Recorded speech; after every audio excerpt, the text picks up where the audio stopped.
Glenn Beck is going to talk about an atheist billboard in New York City. Listen to him drag on, and take note of his lack of an argument. About the campaign that's happening here from the American Atheists here in New York. And this big campaign they've just put in Times Square, huge billboard, says, "Who needs Christ during Christmas?" Nobody.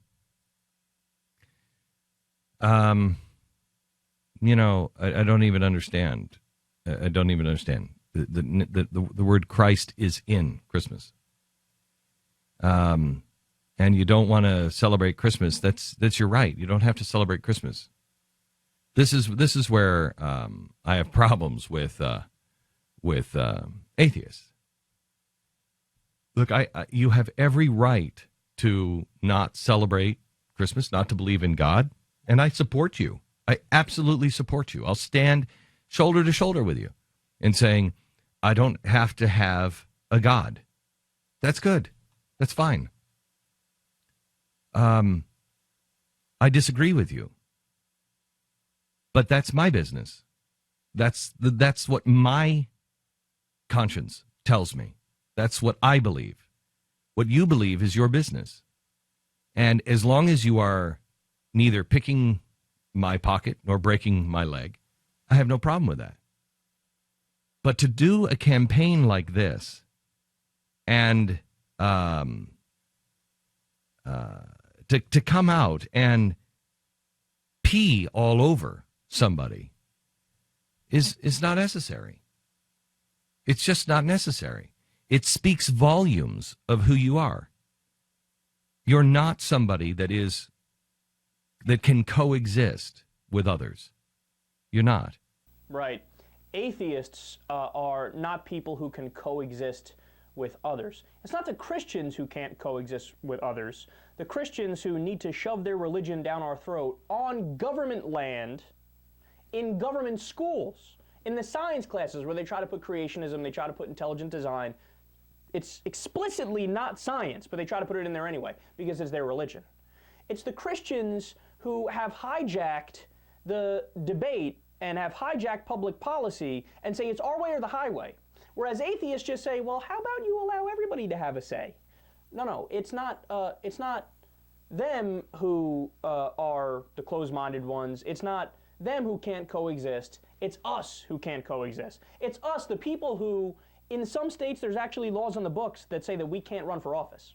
Now, thankfully, those laws are unconstitutional, and on the federal level, it overrides the state laws. But there are states in the U.S. where on the books they specifically discriminate against atheists. But you're right, it's us who can't coexist, not you, who want to pass laws against us, who want to discriminate against us, who want to shove your religion down our throats. And here's the thing that bugs me to no end. Christians have evangelized in America forever. How many billboards have you seen while you're driving? I don't know if you've ever driven through the South before. I did when I had to go to North Carolina on a trip with a few friends of mine and some family members. And I remember seeing there's a fucking, mega church billboard every few miles. Oh, Jesus saves, the rapture is coming, this and that, repent, save your soul.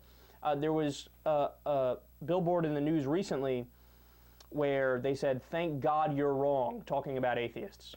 Okay? I can come out here too, Glenn, and play the fake offended game. Oh, well, you can disagree with me, but you don't have to do it in that way, which hurts my feelings. This is why I have a problem with you guys. But notice, they can evangelize all they want, and it's just the way things work, and everybody just accepts it. That's how it is. Of course, it's what we're supposed to do.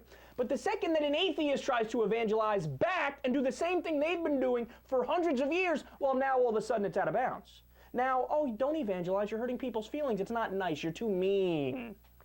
Well, where was worrying about meanness when it was your ass who were the only people who were talking and the only people on your soapboxes and the only people putting up billboards? Then it wasn't too mean. Now it is too mean. And you want to know why it is? I'll tell you why it is. Because they can't beat us. They can't beat us in an actual debate or an actual conversation because guess what? We're right. Nobody knows if there is a God, if there isn't a God. Nobody knows if a religion is true or if a religion isn't true. Nobody knows what happens when you die. These are all questions that no human being knows. So guess what? When we go out there and we get on our soapbox and say, we're preaching the gospel of truth. We're preaching the gospel of treat everybody in your world nicely. Live this life like it's your only life and make it worth something. And we don't know about the afterlife. We don't know what happens. We don't know if there's a God, if there isn't a God. So we're the ones who are honest. Who do you believe, us or them? The second we push back on them, they whine and they cry and they bitch because they see the writing on the wall. Because they know that their argument isn't convincing. And the more we evangelize, the more we're going to get people on our side. So guess what, Glenn? You better get used to it, because we're going to come even stronger than we've been.